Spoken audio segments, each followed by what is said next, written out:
Hello everybody, how we doing today? How we doing tonight?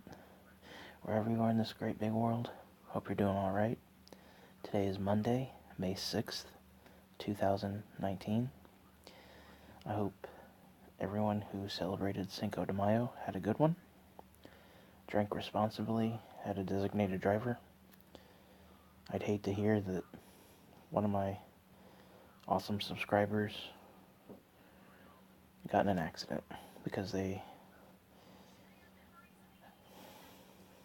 were drinking and driving. Now this is a video response to my brother, Magickology. This is a follow-up video response to his follow-up video, Don't Be Impulsive with Magick. That's a follow-up to When Magick Becomes Toxic. The link to Don't Be Impulsive will be in the description below. So, before we begin, let's review the magical sandwich. You have mundane action,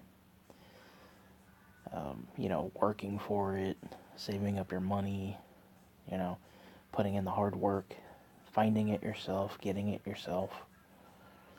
And then we have magical assistance. If you're having trouble acquiring, so you cast your magic to soften it up a little bit. And then we have mundane action with magical assistance. Like I said, you soften it up, but you're still putting in that work. You did a money spell. You needed money, so a job opportunity came along, or you put out a love spell to help you find your significant other.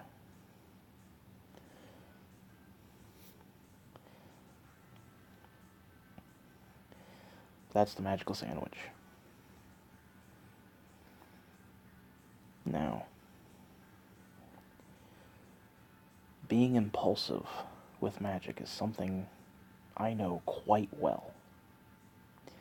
I'm not going to say that I know better than anybody else. I'm not saying that by a long shot. But what I am saying is,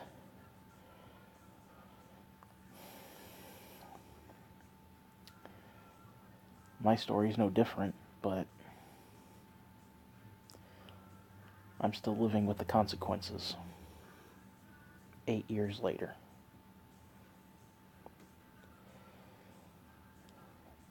In the video, he brought up being impulsive.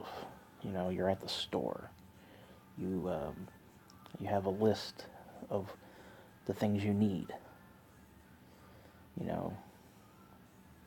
Like the impulse buys at the cash register. You got your magazines, your candy, your gum, your batteries, your lighter, phone chargers, Slim Jims, you name it. In fact, I just impulse bought some stuff my damn self not too long ago. I went to go get paracord because I was making paracord bracelets. I ended up getting a tackle box and a lighter that gives off a blue flame. Completely not even on my list. I just came to get paracord and Monster Energy drinks. That's it. But I ended up with a blue flame lighter and a tackle box. So I know impulse buys. But when it comes to impulsive Magick, this can, emphasize the word can, hurt you. It can hurt other people around you. This is worst case scenario. Something that I'm going through. If you're lucky, nothing will happen. Your spell just fizzled out. So you got to be careful. You're just sitting there with your finger up your nose. You're watching TV and you're like, oh, I want money to get a pizza. Or,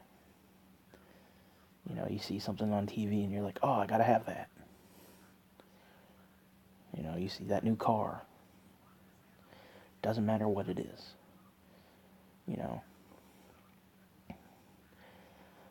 You get your spell-making items together. Doesn't matter what it is.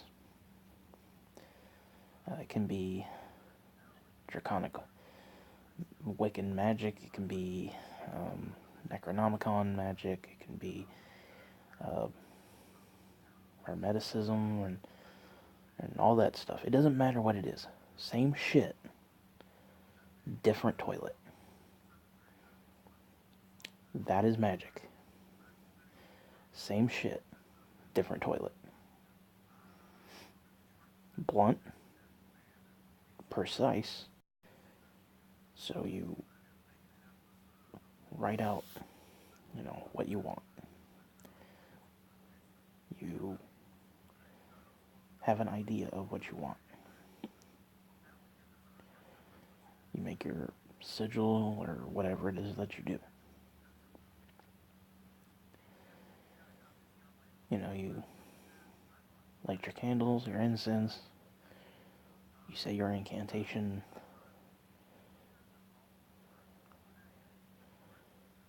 and then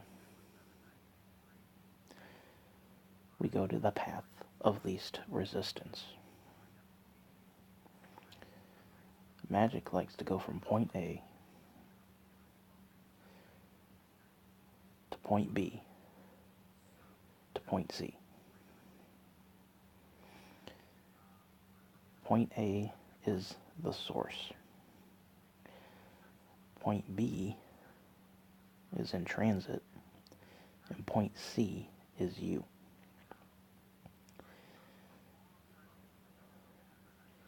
And it's going to take the easiest way.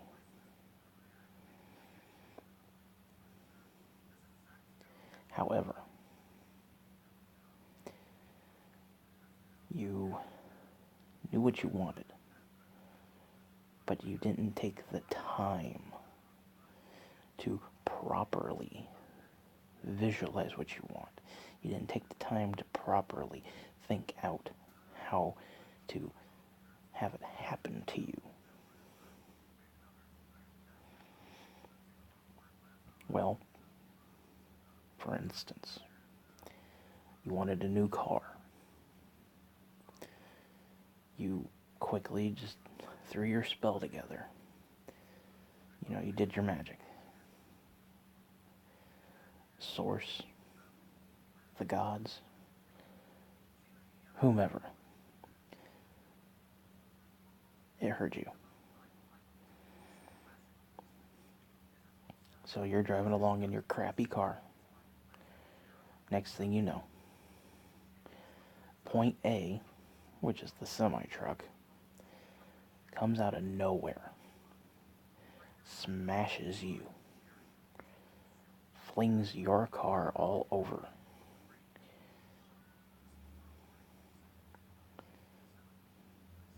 They're picking up your car here. They're picking up your car there. They're scraping you off the road.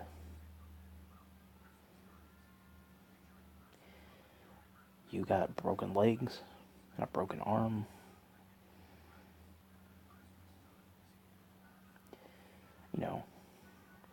You're in the hospital. The insurance company's like, well, it wasn't your fault, so here's your money to pay your bills or get a new car. Congratulations, you got your new car. But at the cost. Because you didn't plan it out. You didn't think about it. You just said, I want a new car. And left it at that. And that's the problem with most spiritualists, witches, these days.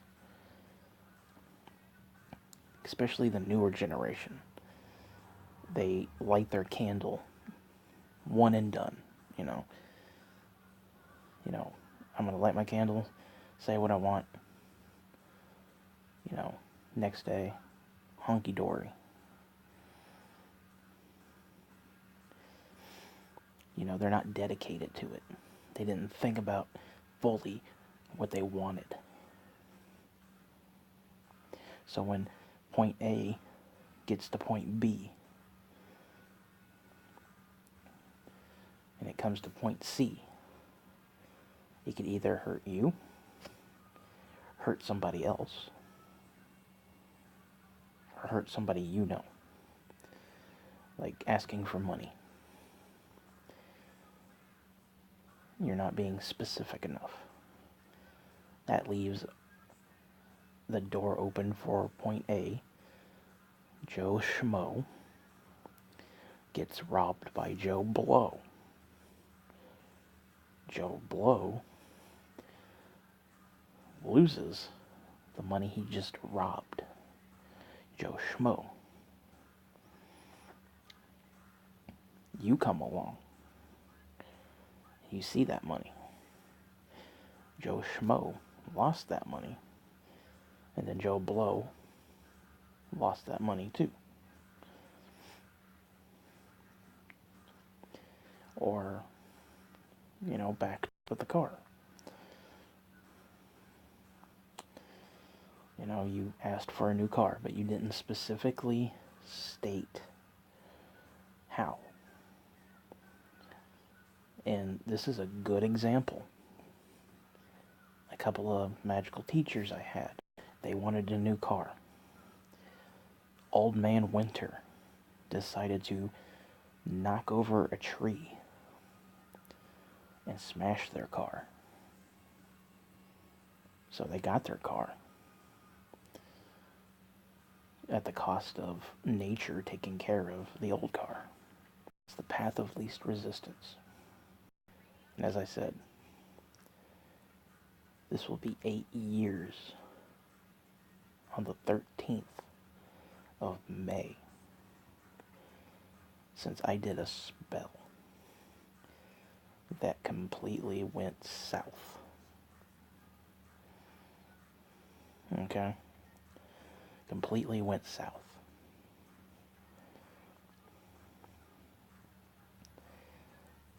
What was I doing? I was sitting there in my chair watching TV. And then it just popped in my head. Hey, you should protect that person you love so much from another person that's bad. Like, really bad. So what did I do? I gathered my spell book, my Sharpie marker, my paper. I picked one of the 4 slayers.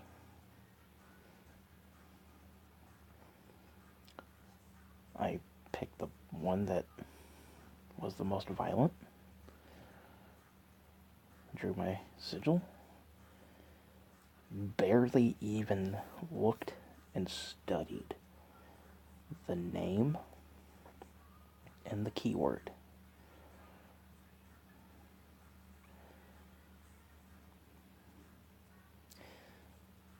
I barely even looked at it. Then I put my sigil up. Then I waited for nightfall. And then when nightfall came, I went out of my usual comfort zone of how I did magic back then, which was sitting in a chair to the east, because for some reason I faced east, with my incense, my 2 candles, and my sigil. And that was it.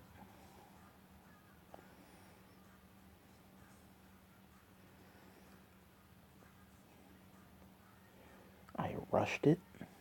I mispronounced. I omitted lines from the incantation. I stopped, reread the incantation. I didn't stay focused.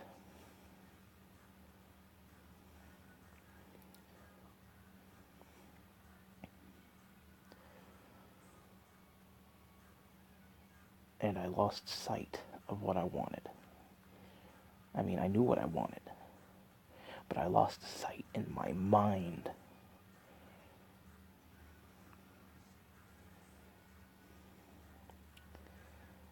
And then on May 13th, the fruits of my spell revealed itself. And here I am, 8 years later, with an entity that will not go away. That will not go away. Everything that has been done, everything that could be done, has been done.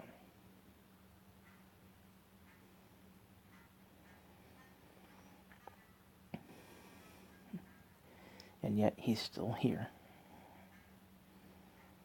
8 years later.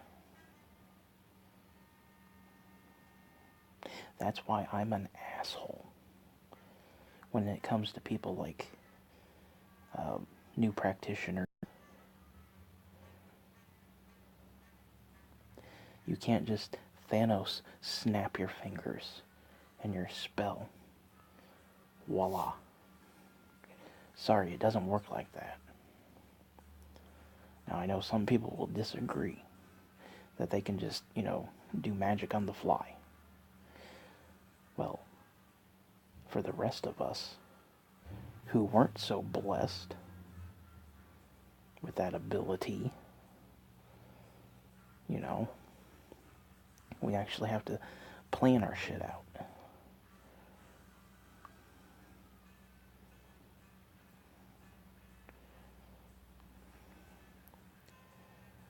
You have to take the time to study.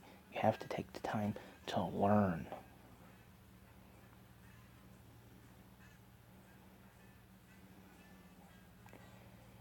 Because the consequences of being impulsive can be very, very dangerous. And just like being impulsive in the mundane world can have devastating effects on you. You're spending money that you really don't have.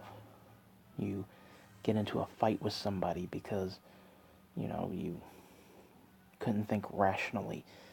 You couldn't ignore them.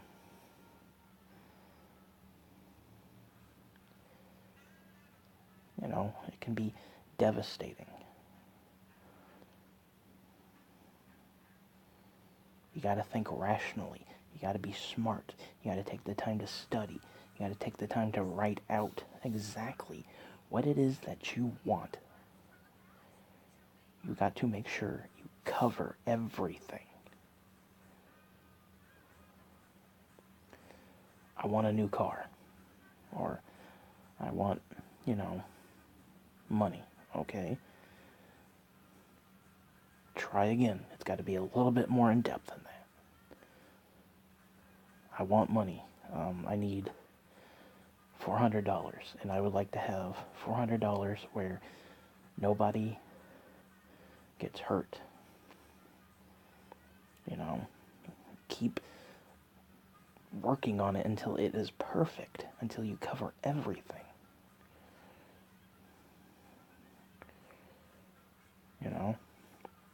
Or I want a new car. I want a new car without getting into an accident. Or, so on and so forth. I could do this all day. You know, you gotta take the time. I don't have a lot to offer people, but this I can, do, is warn people to avoid getting into a situation that can last for a very long time.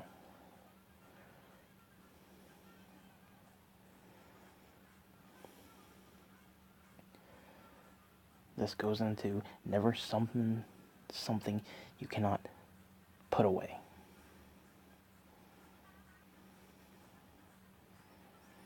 You know, you gotta think.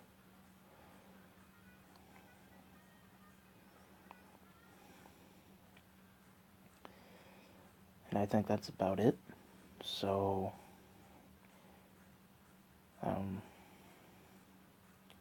check his video out in the description. Show him some love, and let me know what you think in the comment section down below. And questions, comments, concerns, put them in the comment section as well. If you want to come find me on social media, my links are in the description. Be sure to smash that bell icon to stay informed. And yeah, I hope you've enjoyed this video. Thank you all for watching. Thank you all for listening. Love you all. Bye.